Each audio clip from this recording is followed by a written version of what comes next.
Alfred Adler, Psicología Individual, módulo 4.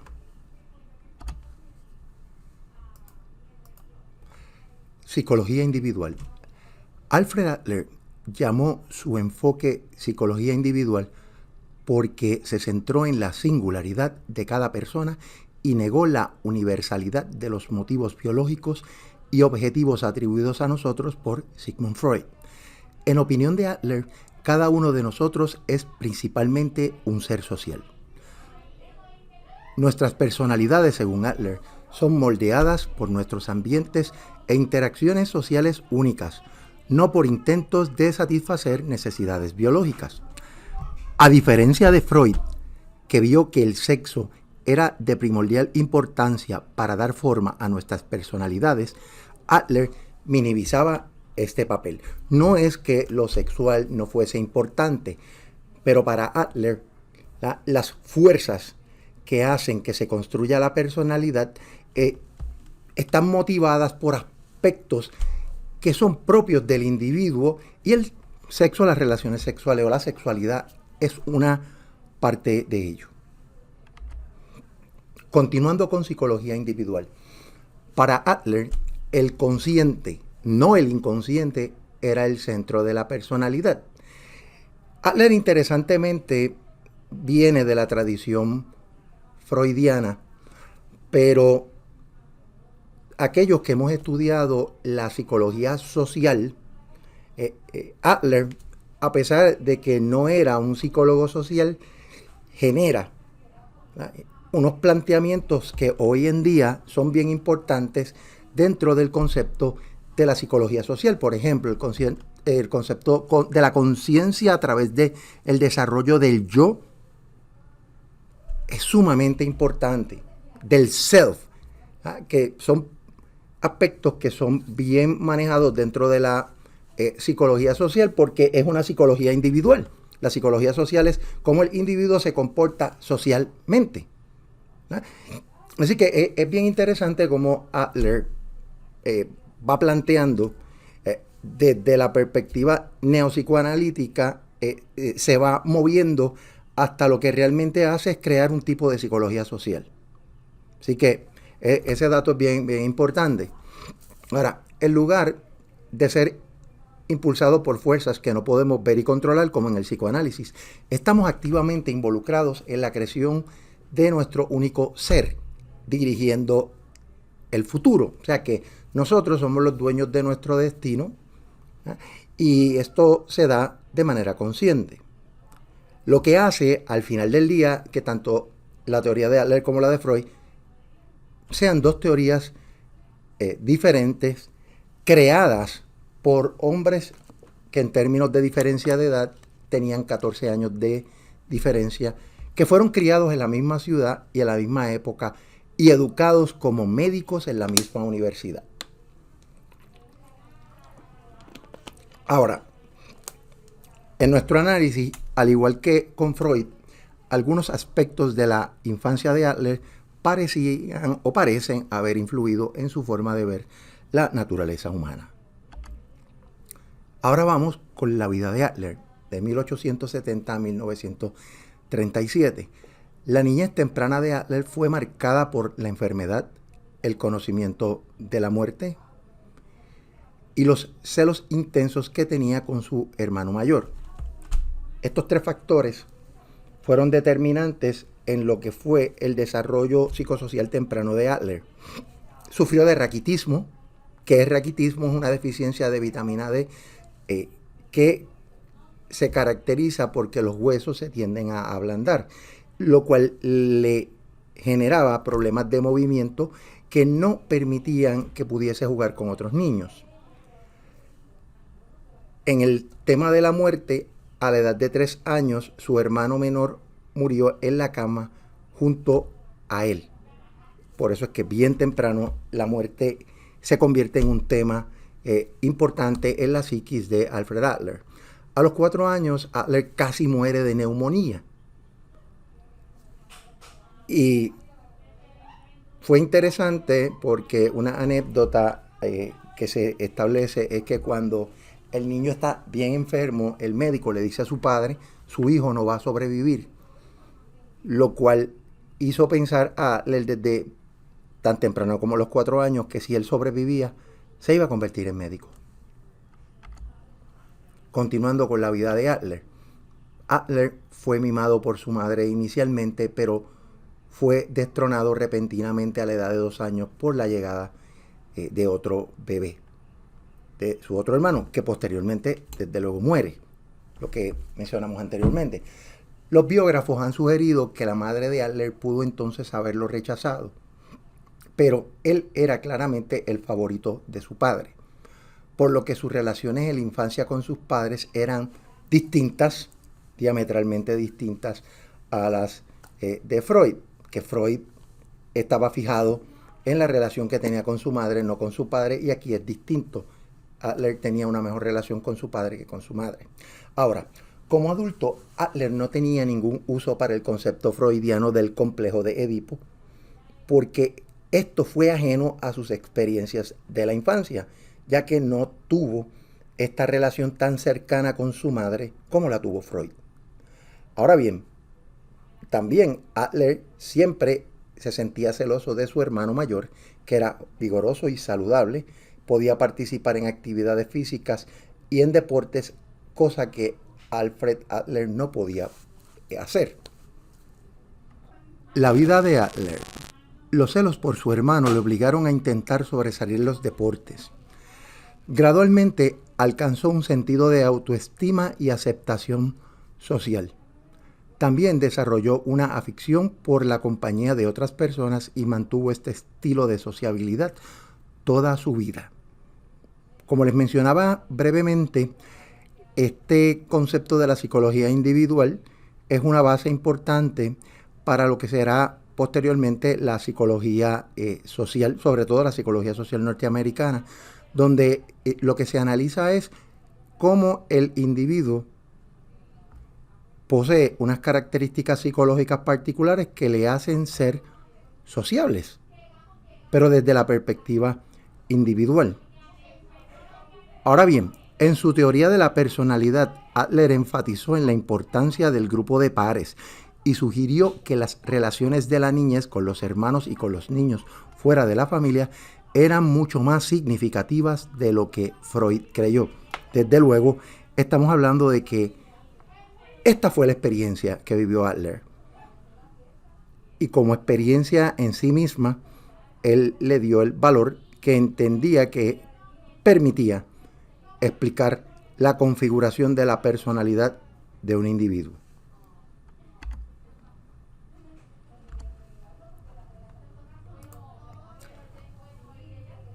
Continuando con la vida de Adler.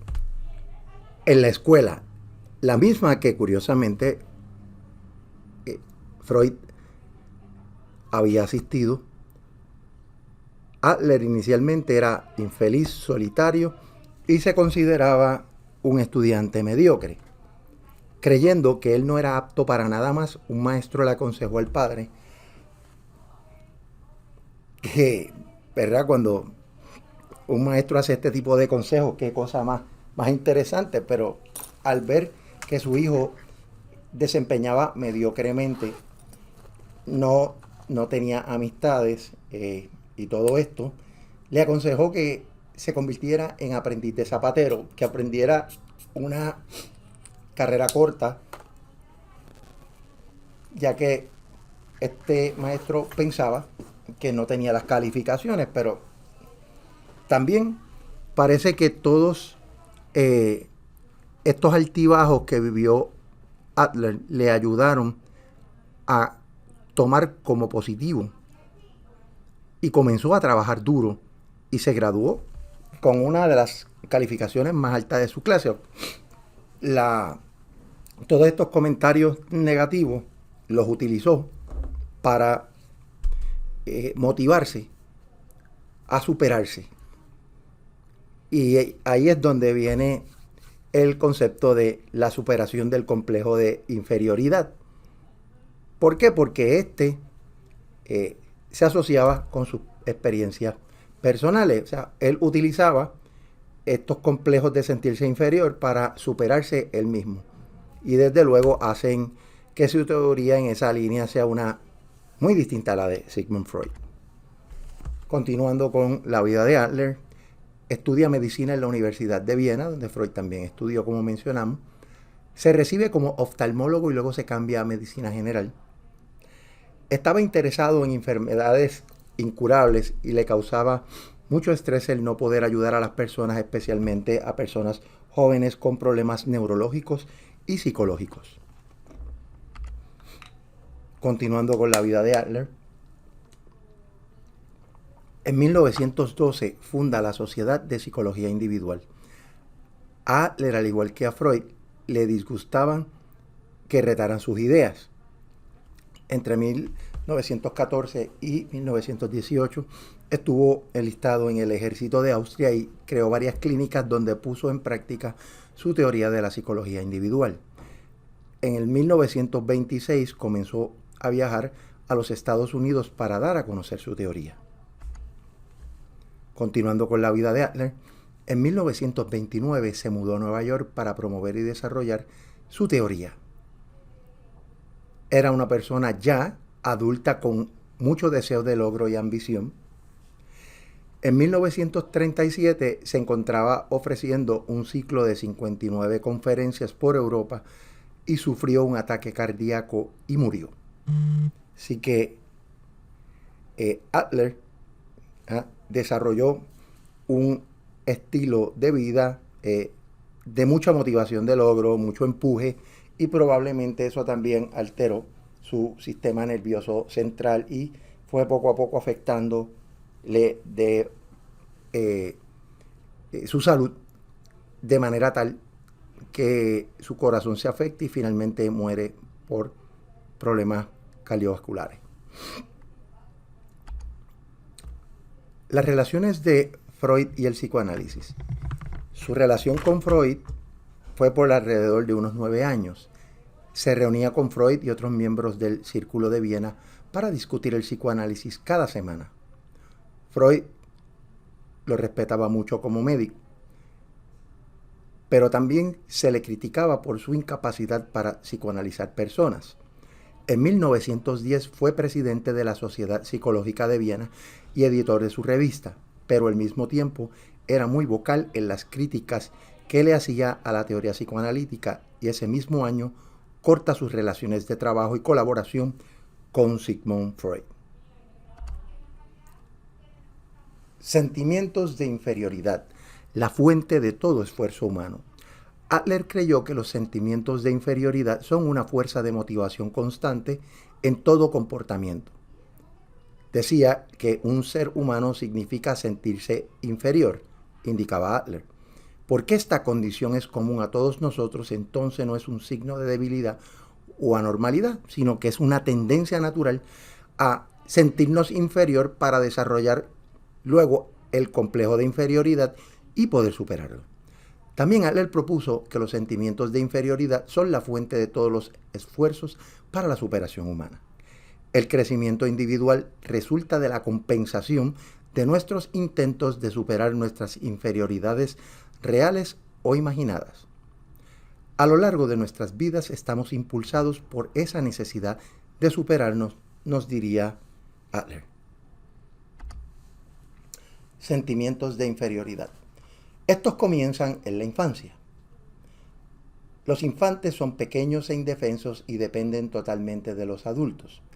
Adler creyó que los infantes son conscientes del mayor poder y fuerza que tienen sus padres y de su propia desesperanza para resistir o desafiar ese poder. Consecuentemente, los niños desarrollan percepciones de la inferioridad concerniente a la gente más grande y más fuerte alrededor de ellos. Complejo de inferioridad. Es una afección que se desarrolla cuando una persona no puede compensar los sentimientos de inferioridad normal. Resulta ser la incapacidad para superar los sentimientos de inferioridad que se intensifican, lo que conduce al desarrollo de un complejo de inferioridad. Las personas con un complejo de inferioridad tienen una mala opinión de sí mismos y se sienten impotentes e incapaces de hacer frente a las demandas de la vida. Adler encontró este tipo de complejo en la niñez de muchos adultos que vinieron a verles en su terapia o en sus procesos de tratamiento. Ahora, ¿cuáles son las causas de los complejos de inferioridad? Está lo que se conoce como la inferioridad orgánica. Adler argumentó que las partes defectuosas u órganos del cuerpo forman la personalidad a través de los esfuerzos de la persona para compensar el defecto o la debilidad. O sea que si uno tiene defecto físico, esto les puede generar una inferioridad orgánica. Como un ejemplo, pues esto es lo mismo que le sucede a Adler, que pudo compensar por el raquitismo, aspecto que causó sus sentimientos de inferioridad física en sus años de infancia. Un niño que es físicamente débil, como lo fue Adler, podría centrarse en su debilidad y trabajar duro para desarrollar una capacidad atlética superior, tal como él lo hizo. Continuando con las causas de los complejos de inferioridad. También está el mimar. Consentir mucho a un niño también puede provocar un complejo de inferioridad porque se le sobreprotege. Los niños mimados son el centro de atención en el hogar y si cada necesidad o capricho le es satisfecho, desarrollará una incapacidad de superarse. Estos niños desarrollan la idea de que son las personas más importantes en cualquier situación y que otros siempre deben estar en segundo lugar. También otro elemento que puede generar complejo es el descuidar. Según Adler, es fácil entender cómo los niños que son descuidados, no deseados y rechazados pueden desarrollar un complejo de inferioridad. Su infancia y su niñez se puede caracterizar por la falta de amor y seguridad porque sus padres son indiferentes y hasta hostiles. Como resultado, estos niños desarrollan sentimientos de inutilidad o incluso enojo y ven a otros con desconfianza. De hecho, hoy el abandono ha llegado a considerarse una forma importante de maltrato infantil, nos dice Hickman en el 2009. Complejos de superioridad. Cualquiera que sea la fuente del complejo, una persona puede tratar de sobrecompensar y así desarrollar lo que le llamó complejo de superioridad.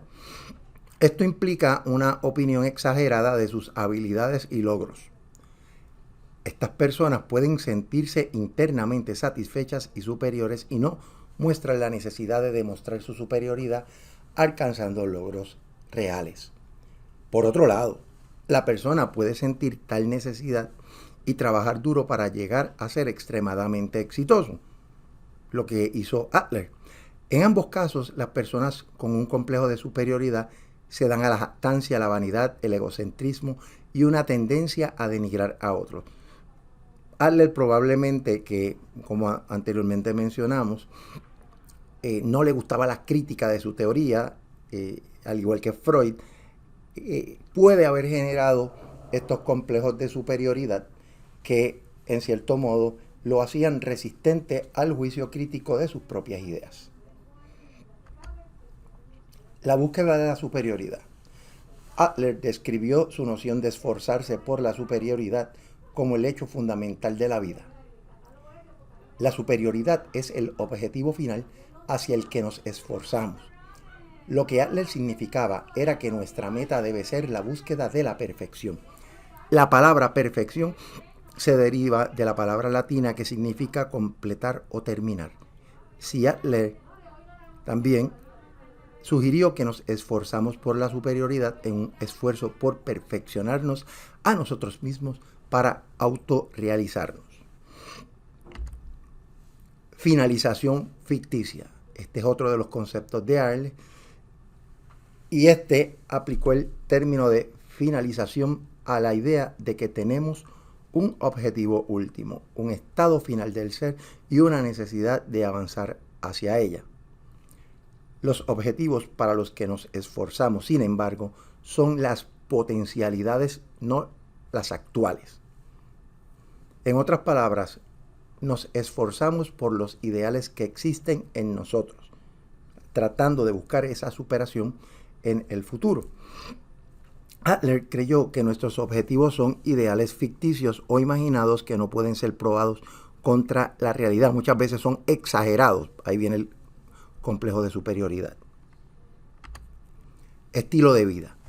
El estilo de vida, según Adler, es una estructura de carácter único o un patrón de comportamientos personales y características por lo que cada uno de nosotros se esfuerza por la perfección. Los estilos básicos de la vida incluyen los estilos dominantes, por ejemplo, alcanzando, o sea, tratar de buscar un logro, evitando el fracaso y siendo socialmente útiles, viendo cómo uno puede ayudar a sentirse uno mismo bien ayudando a otro. Sugirió que la mejor formulación de este ideal desarrollado por los seres humanos hasta ahora es el concepto de Dios como ente perfecto y creador. Adler prefirió los términos objetivos, final subjetivo o autoideal para describir este concepto, pero sigue siendo conocido como la finalización ficticia.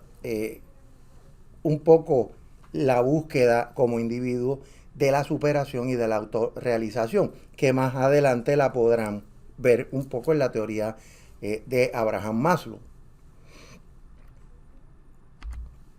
Poder creativo del self. El poder creativo del self está atado a la capacidad de crear un estilo de vida apropiado. Adler creyó que somos los que creamos nuestro propio yo, nuestra propia personalidad y nuestro carácter. Estos son todos los términos utilizados indistintamente por él para definir el estilo de vida. No somos pasivamente formados por experiencias en la infancia. Esas experiencias son tan importantes como nuestra actitud consciente hacia los eventos vividos en ese periodo de nuestras vidas y en otros posteriormente.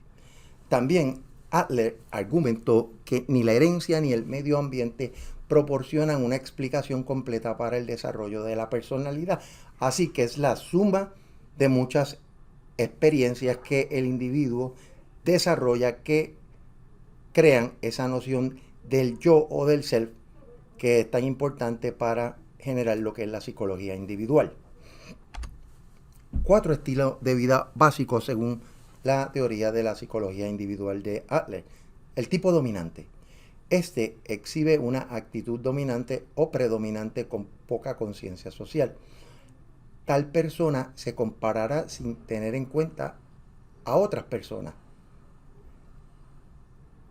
El más extremo de este tipo es atacar a otros, convertirse en sádicos, delincuentes o sociópatas. Son personas que no desarrollan la capacidad para ser empáticos. Los menos virulentos, por otro lado, se convierten en alcohólicos, drogadictos o suicidas. Creen que hieren a otros atacándose a sí mismos. También está el tipo que consigue. Para Adler es el estilo de vida más común. Este tipo de persona espera recibir la satisfacción de otras personas y así a llegar a ser dependiente de ellos. Continuando con los 4 estilos de vida básicos, está el tipo que evita. Este no hace ningún intento de enfrentar los problemas de la vida. Evita las dificultades. La persona evita cualquier posibilidad de fracaso. El 4º estilo de vida básico es el tipo socialmente útil. En este estilo, la persona coopera con otros y actúa de acuerdo con sus necesidades. Estas personas enfrentan los problemas buscando el bien común de todos los involucrados. Interés social. El interés social es nuestro potencial innato de cooperar con otras personas para lograr objetivos personales y sociales.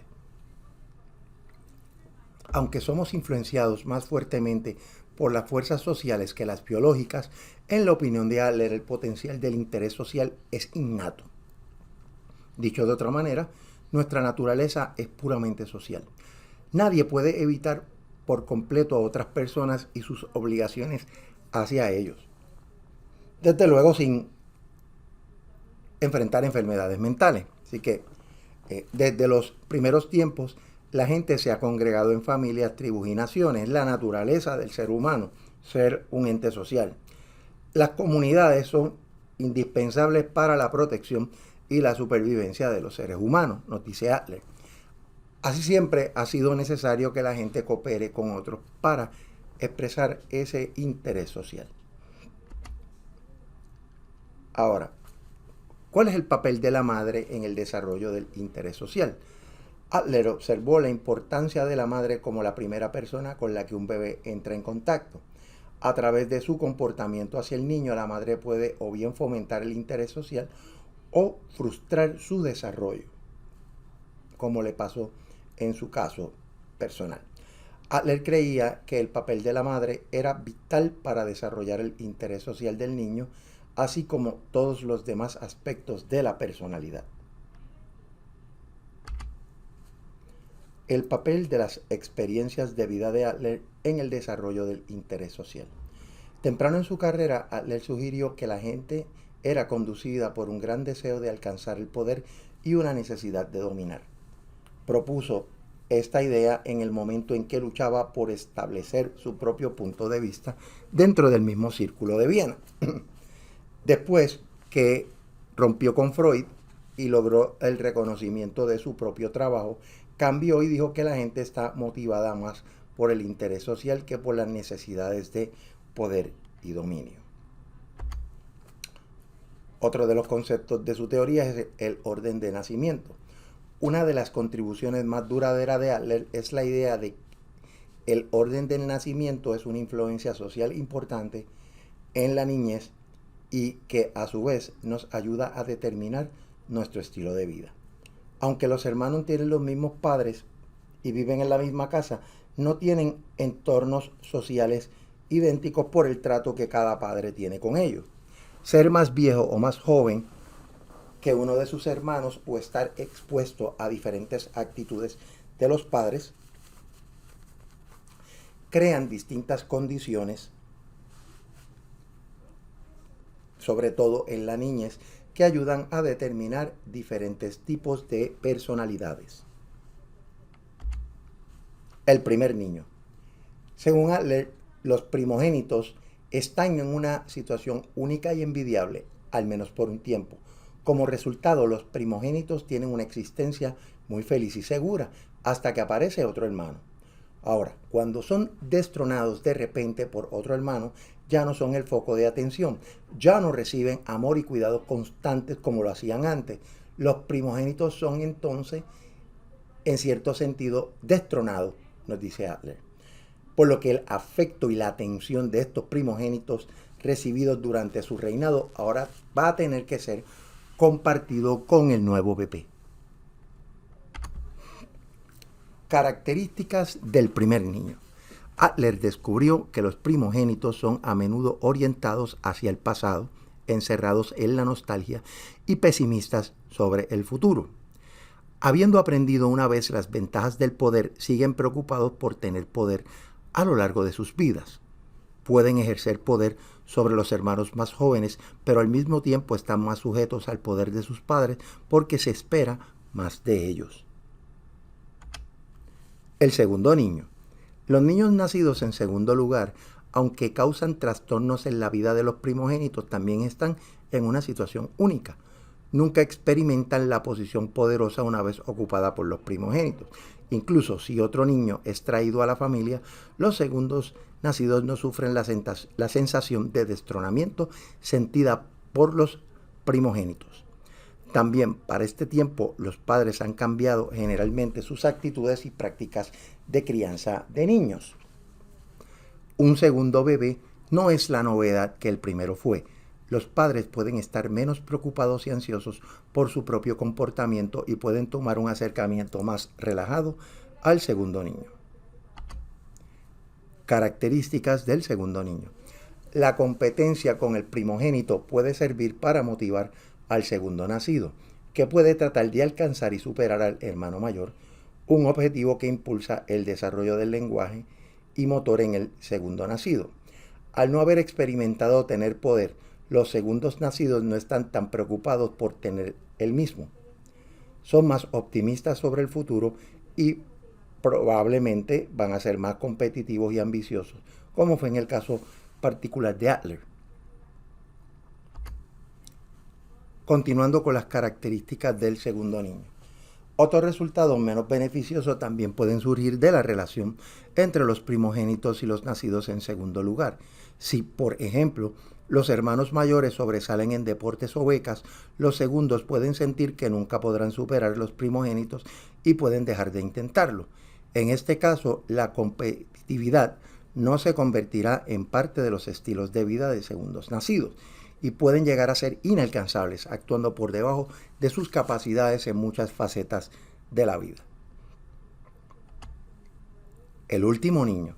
Los niños más jóvenes o los últimos nacidos nunca enfrentan el shock de ser destronados por otro niño y a menudo se convierten en la mascota de la familia, particularmente si los hermanos son más de unos pocos años mayores que este.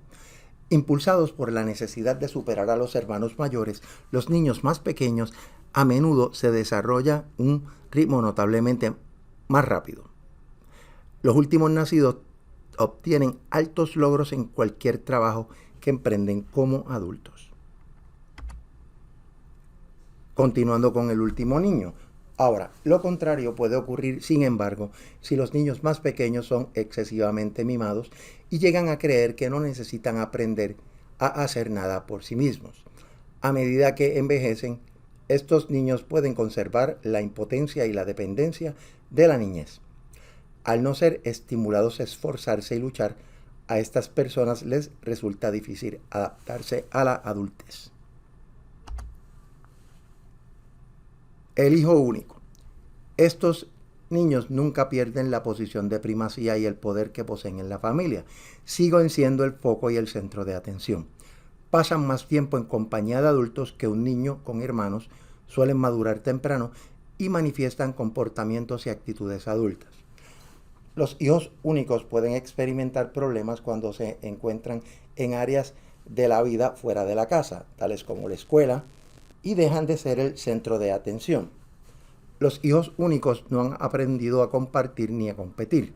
Si sus habilidades no les traen suficiente reconocimiento y atención, es probable que se sientan profundamente decepcionados. Preguntas sobre la naturaleza humana de la teoría de Adler. El sistema de Adler proporciona una imagen esperanzadora y halagadora de la naturaleza humana, que es la antítesis de la visión triste y pesimista de Sigmund Freud.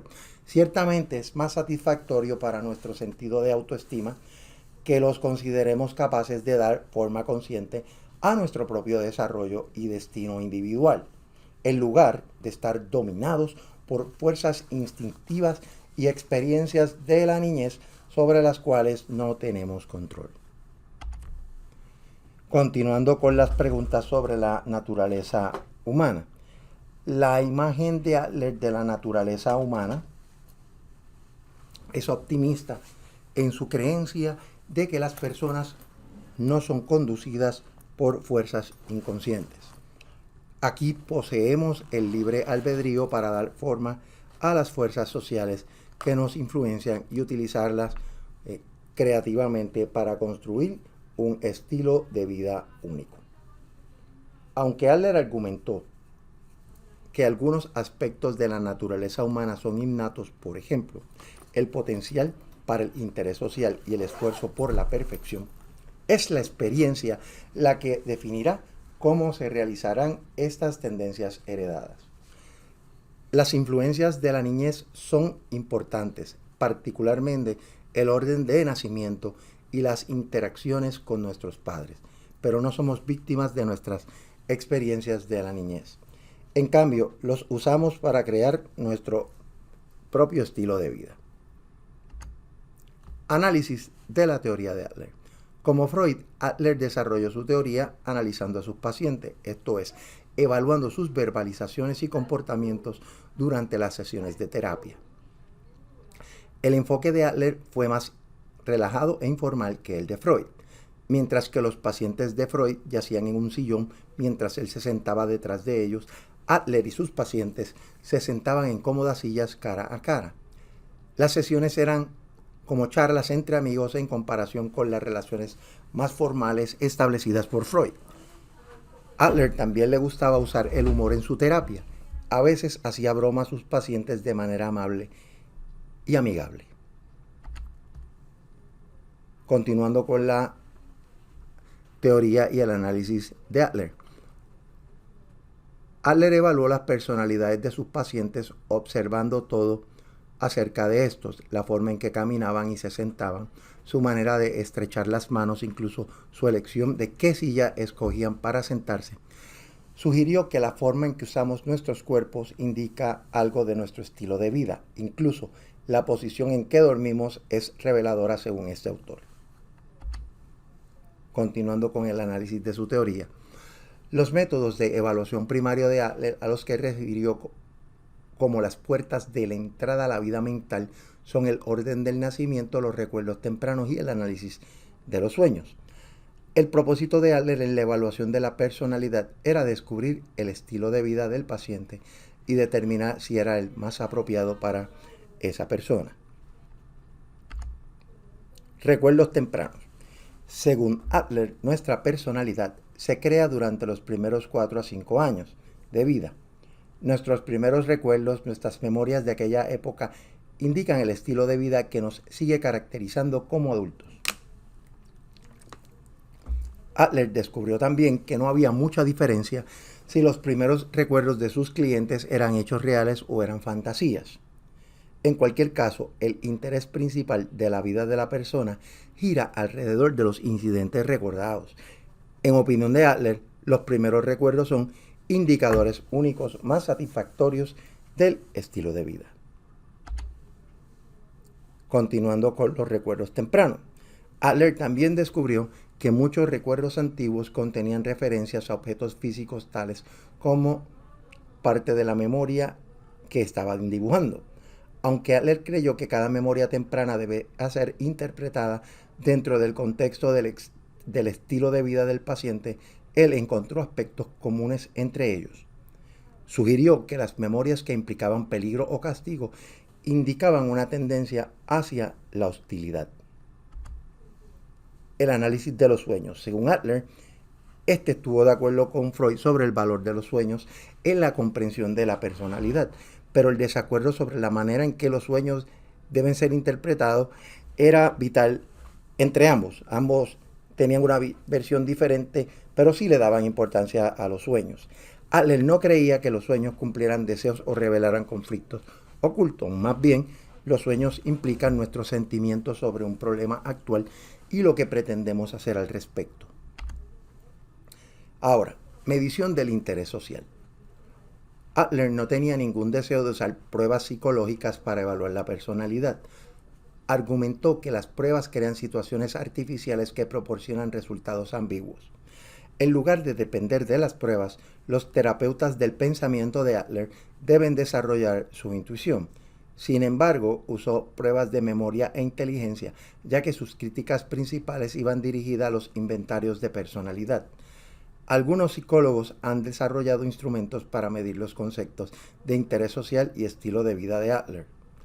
La escala de interés social, SIS, es la más usada y consiste en pares de adjetivos, donde los sujetos eligen la palabra en cada par que mejor describe un atributo que les gustaría poseer.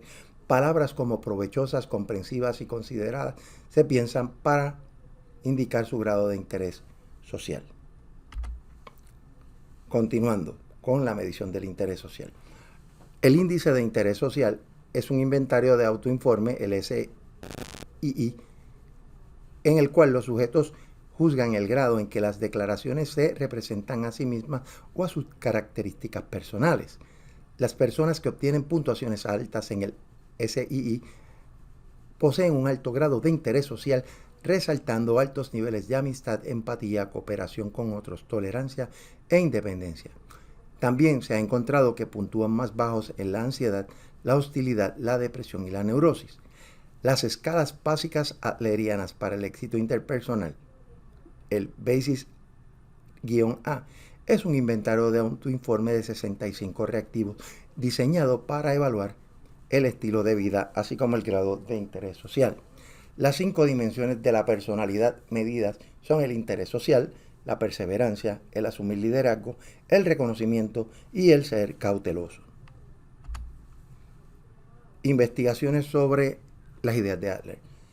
Los estudios asociados a la teoría de Adler señalan que los niños que son descuidados tienden a desarrollar sentimientos de inutilidad y vergüenza, depresión, ansiedad. Los niños mimados tienden a tener baja autoestima, ser narcisista, tener falta de empatía por los demás. Las personas que reflejan un alto interés social tienden a puntuar bajo en depresión, ansiedad y hostilidad. Desarrollan sentimientos de empatía por los demás, son más felices y agradables. Aplicaciones de la teoría de Adler a la psicología industrial organizacional. Es interesante cómo en algunas universidades ya hay programas donde hay una dirección hacia la psicología de las organizaciones utilizando un enfoque adleriano.